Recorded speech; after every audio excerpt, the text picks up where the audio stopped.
This is TLV1.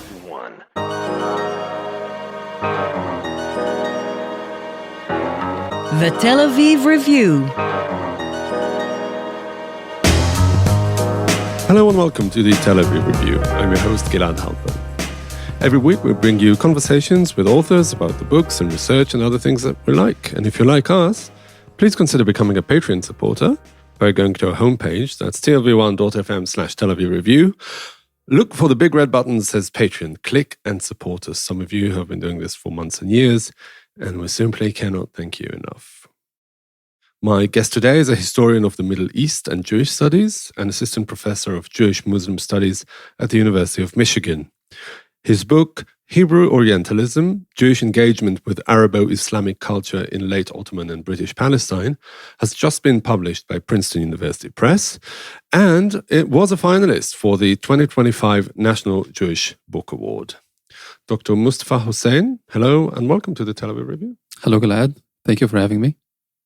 So when you talk about Jewish engagement with Arabo-Islamic culture, what kind of Arabo-Islamic culture are you talking about specifically? So the choice of Arabo-Islamic is meant to define the scope of the investigation by focusing on the Arab as an ethnicity and also as a language and their inextricable connection with the Islamic. This choice also aims at resisting the temptation of generalizing or homogenizing the experiences and the practices of hundreds of millions of Muslims who are not ethnically Arab and whose native language is not Arabic. The Arabo-Islamic also refers to an orientation in which the primary scriptural focus is the Quran and the leading personal model is the Prophet Muhammad, whose reported sayings, actions, and assertions guided discussions about issues taking place in either the sacred and the profane realms. And this also leads me to the third aspect of the Arabo-Islamic, which describes civilizational and cultural practices accepted by both Muslims and non-Muslims, which are associated with the Islamic religious tradition, but they don't necessarily themselves derive from the primary Islamic scriptural sources. This is very interesting because the way I understood it initially was different. As opposed to like medieval engagements. During that time, religion and culture slash linguistics were all part of this, more or less the same intellectual realm. Whereas in modernity, we were led to believe that there is a gradual separation, if not complete, but to an extent, between the religious realm and the cultural realm. Is this something that is also informed your thinking, that was an engagement with the Islamic religion and at the same time an engagement with the Arabic culture and the interplay between them? First of all, the separation between the sacred and the profane is a project connected with the modern Christianity or the modern Christian thought. And this new understanding of the tension between both was imported to the dominantly Muslim territories during the colonial era.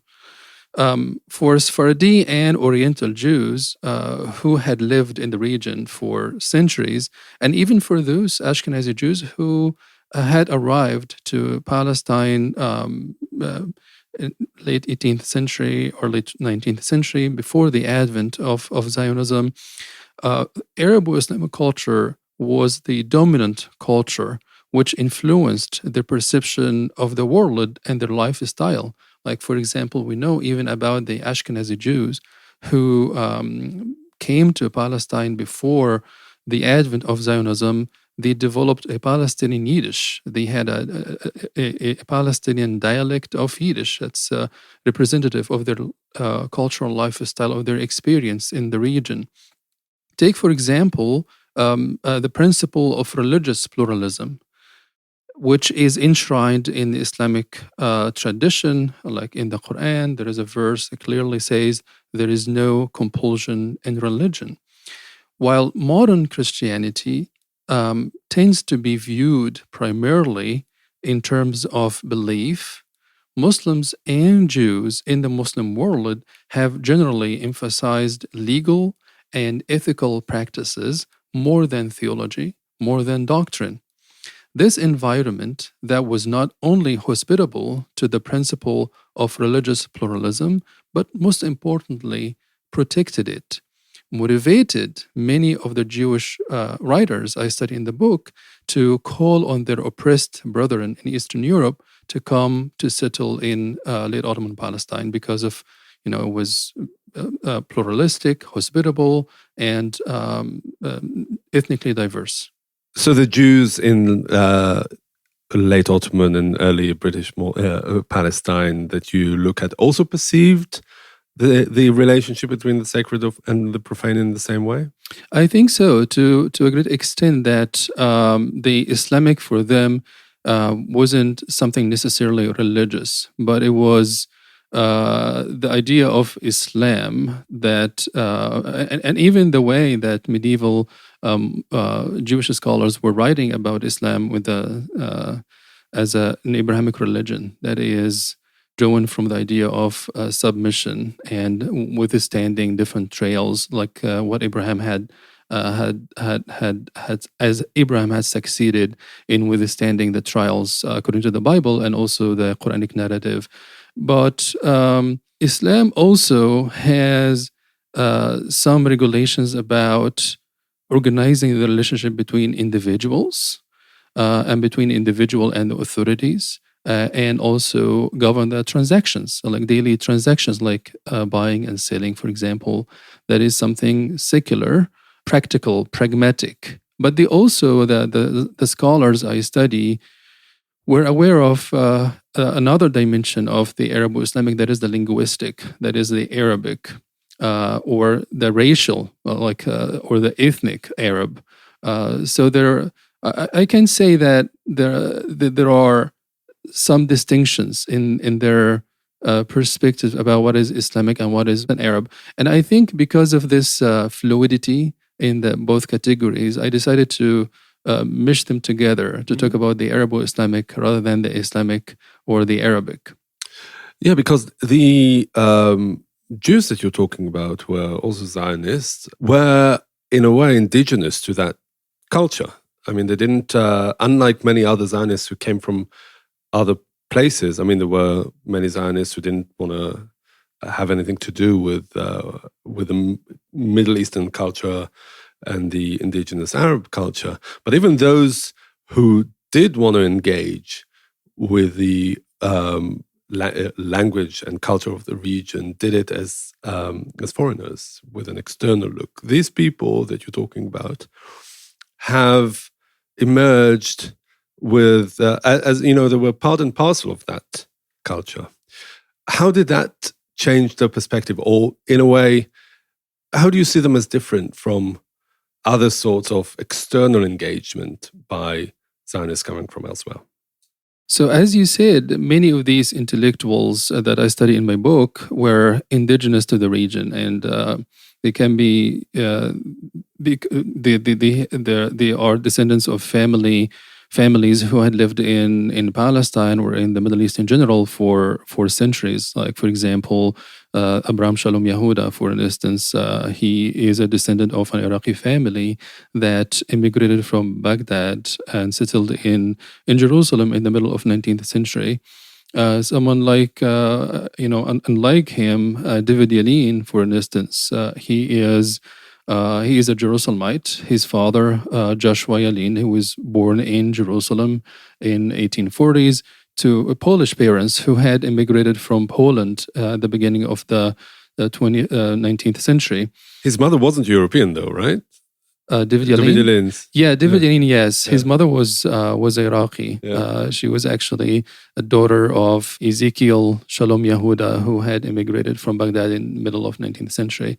So there is. So to be fair to him, it was yes, a part of the region also by blood, Yeah. not just by birth. Yeah, his grandfather was named David Yalin, so he was named after him. So there are two David Yalins here in the discussion. One is the grandfather who came from Poland, and the other one is Jerusalemite. But interestingly, so they are. If I were to use the umbrella or the framing that Osama Maqdisi had put forward in one of his discussion about the ecumenical framework, that these Sephardi Oriental Jews growing up in late Ottoman Palestine, they lived in actually multi-religious, multi-ethnic, and multi-linguistic landscape that, in fact, they used and they not used, but let's say they discerned as something significant based on which they promulgated Zionism to Eastern European oppressed individuals who were looking for ways to or places to come and settle, and they said to them, well, you gotta come to the Ottoman Empire here. It's actually very multi-ethnic, multi-linguistic, multi-religious. You can fit. You can you speak Hebrew. You can advance your ideals without any discrimination against you for who you are. So the diversity and the fluidity that characterized the Ottoman Empire at the time, unlike France, unlike the United States, unlike other empires, was quite encouraging for these native Jews to call on other oppressed Jews to come and settle in the region, which was at the time was aligned, in fact, with the policies of the Ottoman Empire. The Ottomans didn't have an issue with Jews coming to settle in the Ottoman Empire. They had a problem with nationalists who wanted to concentrate and living in Palestine and advance it as a Jewish national home for the Jewish people. So separatists were the problem, not necessarily Zionists who just wanted to express the national identity, even in some very clear terms. Yeah, and I should also add here that the discussion of these individuals and their perception of Zionism at the time opens before us a window into different or a plethora of understandings of Zionism, unlike what people perceive it today. For example, that they think that when it comes to the history of Zionism, that it is a very organized from the very on political movement that saw the separation of Palestine from its surrounding. Yes, indeed, there were some who perceived it this way, who pursued it this way, but there were others, especially Ottoman Jews at the time, who perceived it as a cultural movement. So they can be seen, especially during the Ottoman period, as maybe cultural Zionists, perhaps, that looked at Zionism as a unifying force, as a force that could unify Jews without necessarily, disintegrating them from the Ottoman Empire or the Ottoman culture. And they tried to convince their brethren in religion that for you to pursue your existence or your, in late Ottoman Palestine, you gotta engage and integrate in the multilinguistic, multicultural, multireligious landscape, not to be separatist. So can you give an example or two of how these people used Arabo-Islamic texts in order to pursue and further that cultural mission? Sure. I can think, for example, of Abraham Shalom Yehuda, for instance. So Abraham Shalom Yehuda, he was one of the scholars who wrote a history about Arabs. And he published a book in the 19th century. It's called The Antiquities of Arabs. I'm trying to think of to recall the Hebrew title. Kadmoniyot Aravim. נכון, כן. So he wrote a book called it Kadmoniyot Aravim. And to me or to any historian, when you read the title, it shows that he is in fact imitating the title of the Antiquities of Jews by the Jewish Roman historian Josephus. So why would he do such a thing? He wanted to convey the message to his readers that both are ancient nations, both are organic nations. They are here, and to push back against this idea of that this is like a land without a people, for a people without a land. He said, no, there are actually people here, and these people are embedded in the landscape. They are indistinguishable, and you cannot remove them. You cannot get rid of them. They are part and parcel of this landscape. And here comes another, that's the problematic portrayal of it, is that it can be also Orientalistic in a way, which we may come back to it again, which shows that the ambivalence or the hybridity of the way of thinking of these individuals that I study. So in his book, interestingly, the Antiquities of Arabs, he talks about the ancient roots of the Arab people, drawing on medieval Arabic texts from history, from religion, from other sources, to show the connection between Arabs and the Jews, but also to look at their ancient roots in the region and how are they divided into different categories. They are not like a monolith. So they're not a monolithic ethnic group. They are very rich ethnically, socially, culturally, and we better understand their history and their diversity if we were to pursue a home for Jews in the region.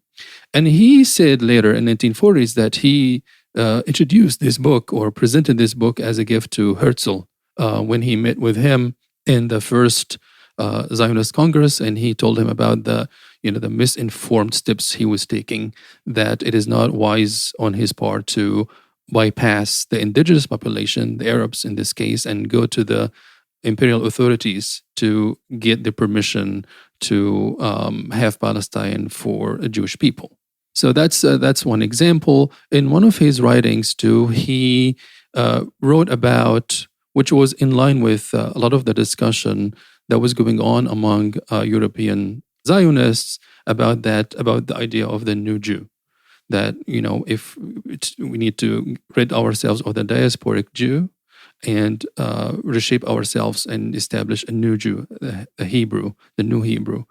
And in tagging along in his interaction with this kind of thinking, he proposed different portrayal of what this new Jew might look like. So he, while drawing on medieval, even like pre-Islamic Arabic literature, he talked about different qualities like bravery, like generosity, hospitality, and these kind of like mores that a new Jew has to be versed in order to be accepted in the region. Do you think that this worldview could only be viable in an Ottoman context? And there was these individuals were sort of like representatives of an old vanishing world? As opposed to the British period, for example? Yeah. I think so, because the British, as we see, so there are so many theories, different theories about the beginning of the conflict between the Palestinians and the Israelis, or Arabs and Jews, and scholars have come up with different theories about the specific years. One of the pivotal moments in the history between Jews and Arabs in the region is 1917, is the year when the British issued the Balfour Declaration. The Balfour Declaration showed clearly that the British did not care much about the indigenous population, about the Arabs, about Palestinian Arabs. They gifted the land or they promised a national homeland for Jews in Palestine, while saying in very opaque language that should not infringe on the rights of the indigenous population. And also we know from historians who have written on this period that the British policy was more of a divisive policy that meant to separate between Jews and Arabs and didn't seek at all to bridge between them. How did the Jewish Orientalists react to the Balfour Declaration? Because on the one hand, it was like, realization of the Zionist project, or even prospectively. On the other hand, as you say, it was a very problematic approach to it. So they must have been very ambivalent to it. I think this 1917 is one of the transformative moments in the relationship between the Jewish thinkers I study and Arabo-Islamic culture. And that was representative of the different responses by different ethnic groups. For Palestinians, for example, they found themselves, and everyone, after the crumbling of the Ottoman Empire, the state is gone, and they became orphans. They became orphans. These ethnic communities became orphans. They were looking for support. They were looking for a state framework to restore to them the sense of citizenship. The Palestinians trusted the British very much, and also the Jewish communities, especially European Zionists. They worked with the British, and they welcomed the Balfour Declaration as that was the first official statement or support from an imperial power to guarantee them a national home in Palestine. So that was for them unprecedented. So why would they give this up? It was for them a very significant accomplishments. They had some issues. The ambivalence came up in the writings by some of them about don't also trust the British, because the British were interested in sowing the seeds of division between different ethnic groups so that they can rule better over all of us. Like, for instance, Yitzhak Yehuda or Isaac Yehuda, he is the older brother of Abraham Shalom Yehuda. He writes about this, writes about the British policies as being divisive, as being not helping, pushing the situation to a better place in the British period. And we see the Oriental and Sephardi Jews were completely marginalized, and the British working closely with European Zionists who were coordinating with them very, very closely. And for the Sephardi and Oriental Jews, that was catastrophic because they viewed themselves as the prototype. That's the example. We are the role model. You should reshape yourselves after us for the project to be sustainable and to move forward. But to marginalize us this way and regulate us to the margins, that wasn't wise, and that would undermine any efforts to seek coordination with Palestinian Arabs. And also, they were also one of the critical points that they had against European Jewish settlers, and in the Ottoman period and afterwards, was that they pinned their perspectives and their policies towards Palestinians on their interaction with Palestinian farmers, Palestinian peasants. So they looked at the Palestinian peasants and they thought that Palestinians, all of them together, were illiterate, for example. They were less interested in civilization from their perspective. They Orientalized all the Palestinian people based on their minimal interactions with the Palestinian peasants. Mm-hmm. And what was the reaction of the Jewish Zionist settlers? They were also growing in numbers, growing in power. Obviously, they were the predominant force within the Yishuv leadership. I mean, the Oriental Jews weren't only sidelined by the British; they were predominantly sidelined by the new elite of Zionists in Palestine. Yes, and because there are several theories here about their marginalization. Perhaps one theory is that their proximity to the Arabs, their proximity to the Palestinian Arab and to the culture compromised their loyalty to the Zionist enterprise. And we could find this actually in the leadership of David Yalin, for example. He was the head or the president of the Avad al-Umi, the Jewish National Committee. In 1929, there were the known 1929 riots between Palestinian Arabs and Jews at the Western Wall, or Hayat al-Buraq. At the time, I think he was abroad. He was participating in some of the events abroad, and he was ousted because his policy was perceived as a lenient policy, as a policy that would not advance the Zionist objectives clearly and strikingly. And interestingly, David Yalin, in fact, because if we were like to digress a little bit to look at how he was perceived by his Arab interlocutors, the word, his last name is Yalin, means in Arabic who he is flexible, so who he is lenient.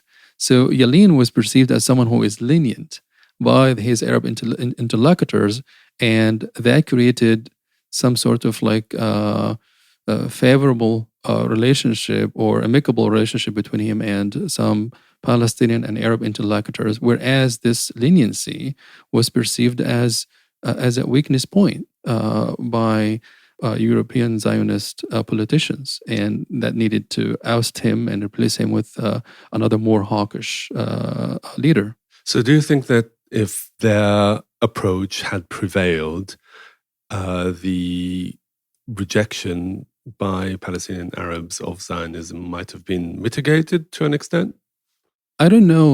Was the issue back then continued to be political, not just cultural or intellectual? Meaning, at the time, what was the fate of the land back then? What was also the fate of the Palestinians back then? Were they destined to be not to be transferred, to remain in the land, or to partition this land between both nations?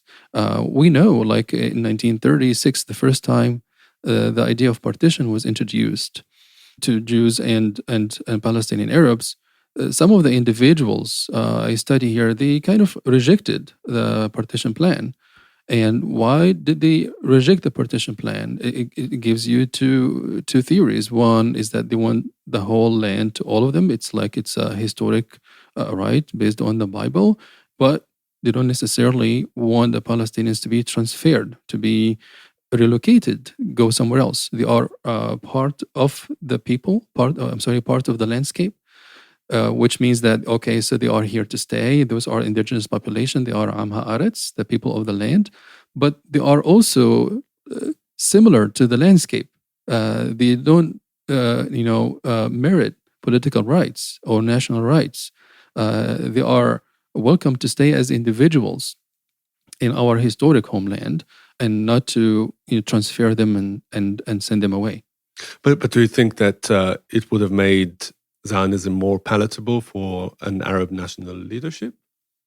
We could continue until 1936, the Arab Revolt. It was also a pivotal moment for the relationship for the history between Jews and Arabs, not only in Palestine but also in the region in general. So maintaining a conversation, and it would have been great if they could join force together against the British. But in 1936 was clearly that after the Palestinians learned about Ben Gurion is trying to smuggle weapons from abroad to arm Jewish groups, they got agitated and felt threatened, and that led them to organize a revolution or a uprising against both the British and the Zionists. Things might have been better if they could have maybe lenient individuals who were able to build allyship with the Arabs, not necessarily with the British. And the British were not interested in seeing both groups working together against the British interests. I know that you're a historian and you deal mainly with the past, but I'm wondering about the contemporary implications of your inquiry. I mean, do you see any sort of legacy in Israel and Palestine and the Middle East after 1948? trying to bring back to life this sort of outlook, this sort of attitude towards Zionism or nationalism in general. So during October 7th, during the events of October 7th, I was very much following the news and how the story was unfolding on the Israeli media outlets and also on the Arab media outlets. And it made me think about how Israeli Jews, even like pro-Palestine Israeli Jews, are perceived by Arab media, for example, and the relationship to Israel-Palestine. So I was watching an interview between Gadol Levi, the very well-known Israeli journalist in Haaretz, and talking with a TV host on Al Jazeera channel. And he was talking to him and sounding critical of the contemporary policies towards the Palestinians and the effect of the war and on the Palestinians and also on the Israelis. So the TV host said to him, so if you are discontent with the Israeli policies and with the Israeli society, with the idea of the growing calls for the transfer of the Palestinians from Gaza, why are you still there? Why are you still there? And his answer was quite like swift and quick. He said to him, that's my homeland. Where do I go? It's my homeland. And that made me stop to think that the idea of belonging among Israeli Jews is very, very much ingrained in their culture. So many people think, especially in the surrounding Arab countries, that once something happened, once a crisis happens in Israel-Palestine, the Israeli Jews would pack and leave. But that's not true. That's not true, because the Israeli Jews that we see them today are the descendants of pioneers, of immigrants who had settled in Israel-Palestine for quite some time, and they became part and parcel of the landscape itself. And even, by the way, is also one of the critical points that the Palestinian historian Rashid Khalidi talks about in one of his works, is that some of the aspects that those critics of Israeli society and Israel mistake is that their sense of belonging. So this book, when we look at the Hebrew Orientalism, it tells you how this sense of belonging has been developed over decades. Yeah, it's interesting because this process of what you call self-indigenization of these Jews has been completed in that development of sense of belonging, as you say, even though the very early advocates of it, in a historical account, have lost. That's so the people have lost, but the process has prevailed. Yes. Another dimension, another message behind this book, although this project was in the making a long time ago, is that when we usually invoke the framework settler colonialism, we get worried about decolonization. And some people worried about the implementation of settler colonial framework in the Palestine-Israeli context. They think that decolonization is necessary, and that decolonization might be or has to be violent, which, they usually draw a parallel between the Israel-Palestine model and the Algerian model. And I think that shouldn't be the case. That shouldn't be necessarily the case. And in my book, one of the ideas I promote through using settler colonial paradigm is to use what is called epistemic decolonization. Epistemic decolonization.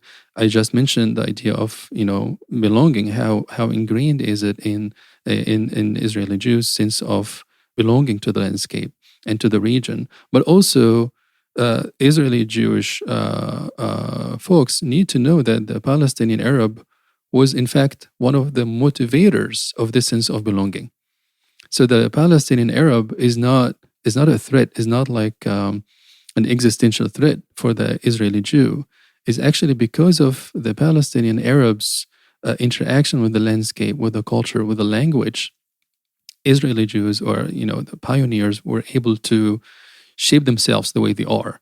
So that basically we are talking about this intertwined relationship between both communities. Yeah, it may say something for the future as well.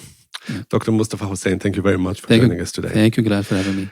And many thanks to Itai Shelem, the manager of TLV1 Studios. And now we've got a request because most of you listen to us on the Apple Podcasts app and would like to ask you to please consider writing us a review. It would help us a lot. You too can support us by going to our website and subscribing onto a Patreon campaign.